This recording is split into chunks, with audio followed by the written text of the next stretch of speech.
This is week 11, Texas government, and this week we are reading chapters 5 and 6 in your Texas government politics and let's see, what is it? Policy and Politics textbook by Neil Tannehill. Chapter 5 is interest groups. Interest groups, this is the way that most people participate in the political process aside from voting. Interest groups there's hundreds and hundreds of them in Texas and in the country.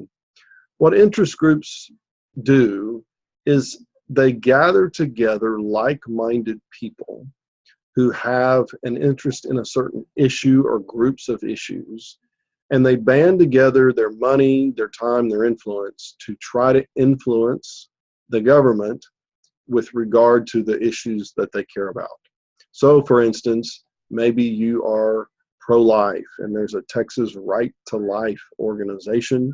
You can join that, you can pay dues, you can donate, you can volunteer your time to try to influence Texas government policy with regard to abortion. Then there are interest groups such as the Texas Medical Association, which is a group of doctors, where doctors get together and they lobby the Texas government with regard to issues that doctors think are important. And there's an interest group for nearly anything you can think of. Excuse me.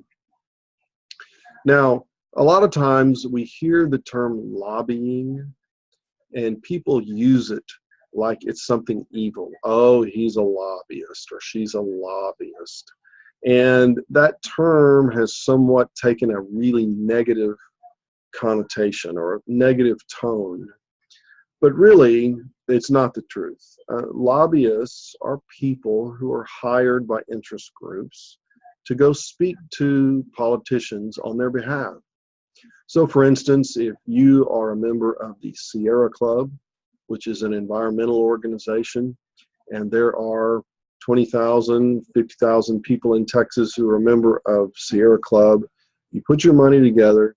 Not all 50,000 of you can go down to the Capitol and talk to a particular legislator or senator or the governor's office. So you hire someone to go speak to them on your behalf, and you hire a lobbyist. The term came from the old practice of catching a politician in the lobby of the legislative house or the Senate or whatever, catching him in the lobby to talk to them about the issues. Nowadays, lobbying is done over lunches and dinners and golf games and sometimes in the legislative offices and so forth. And so there's nothing wrong or evil about lobbying. Typically, people don't like lobbyists who work for organizations they disagree with, but they love lobbyists that work for organizations that they do agree with. So anyway, interest groups are a fantastic way for you to have an influence in policy making in Texas or in whatever other state, or at the U.S. In Washington, D.C., the U.S. government. There are nationwide organizations as well.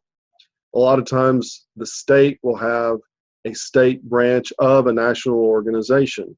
So for instance, you might have the National Rifle Association, the NRA, and you'll have a Texas NRA, which is a part of the national one, but it's just for people who live in Texas. So many, many, many people belong to these various interest groups. You can belong to as many as you want. You can pay dues to as many as you want, be as involved as you want. Usually, people are not, they're busy and they don't have time to be involved in too many, but you can have a greater impact on government through interest groups as opposed to just voting. You can volunteer, you can do all kinds of things with that interest group. And then one distinction that we should keep in mind is different types of interest groups. Some are considered single issue groups, and that would be abortion groups, environment groups, gun right groups, these kinds of things, versus other groups that are interested in a whole number of issues that deal with medicine or real estate or business or whatever the case may be. So chapter 5 will be all about interest groups. I encourage you to look into interest groups and perhaps join a few and get involved in politics. Chapter 6, we get into political parties.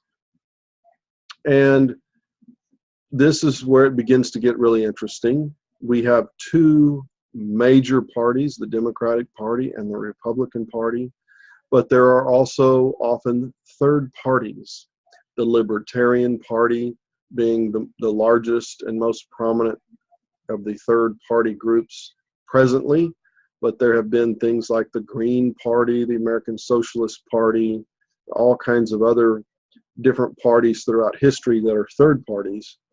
And you might say, well, I've never heard of a third party candidate winning anything. And you would be right. Occasionally they will here or there, but usually if a politician wants to win, they need to be a member of the Democratic or Republican Party. Third parties, though, have an important role because third parties are usually either conservative or liberal. And so if it is a conservative third party, then the Republican Party has to pay close attention to them because the people who are going to vote for that conservative third party are going to be the same people that might have voted for the Republican Party. And so in other words, the third party can siphon off voters from the Republican Party, meaning the Republican vote is lower, and that increases the chances that the Democratic Party is going to win. And the same thing is true on the left, with left-leaning third parties and the Democratic Party.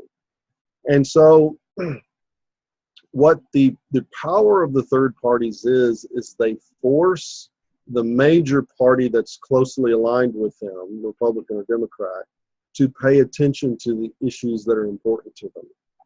And a lot of times, or sometimes, those third parties get enough voters that they can actually change the outcomes of elections. So recently we had a president, Bill Clinton, a Democrat who defeated his Republican opponent, and he won because there was a third party.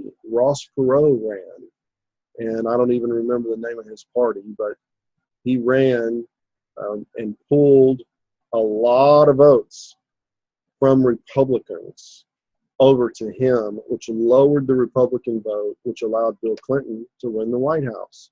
So this is a lesson learned by the Republicans as well as the Democrats that you cannot ignore third parties. You have to take their stances and their positions and their demands, so to speak, seriously, because if they run, they can cause your party to lose and the other large party to win.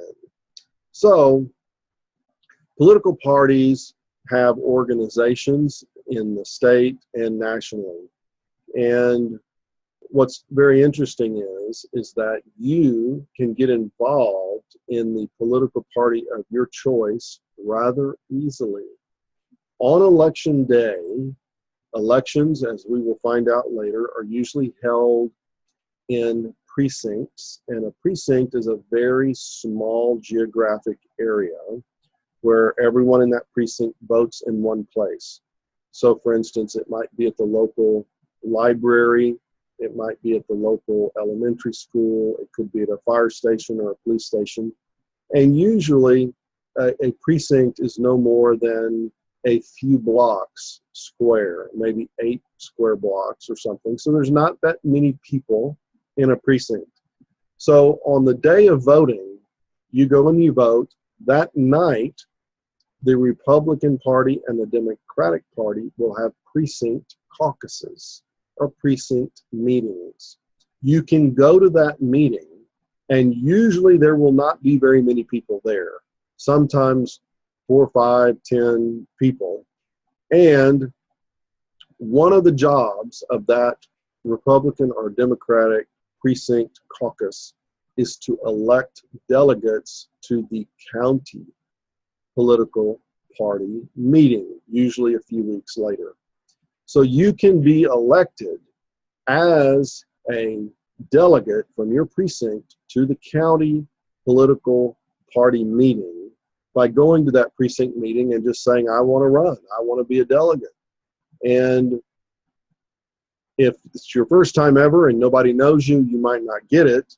But if the number of people is small enough, it could be that your precinct gets 4 people, 4 delegates, and there's only 4 people there. And so you're automatically in. Anyway, you can get involved in the political party of your choice fairly easily if you just avail yourself of the opportunity at the precinct level and then the county level and so forth. You also can get your name out there and people can know you if you volunteer for your local Democratic or Republican Party. So there's a Democratic Party of Bexar County or Republican Party of Bexar County, to name the county where BUA is located. And you can volunteer there doing grunt work or whatever else, but you get your name out there, people know who you are, and you can then, when you get ready to run for the precinct delegate or whatever, you're more likely to get votes. So political parties in Texas, you'll read about the history of the parties in Texas, how the Democratic Party controlled Texas forever. And then beginning in the 60s and then in the 1970s, the Republican Party gained more strength. And there is some debate about, well, why did so many Texans switch from the Democratic Party to the Republican Party?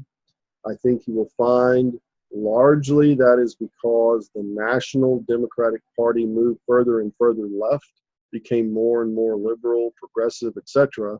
And it left behind people in the Democratic Party who were more conservative.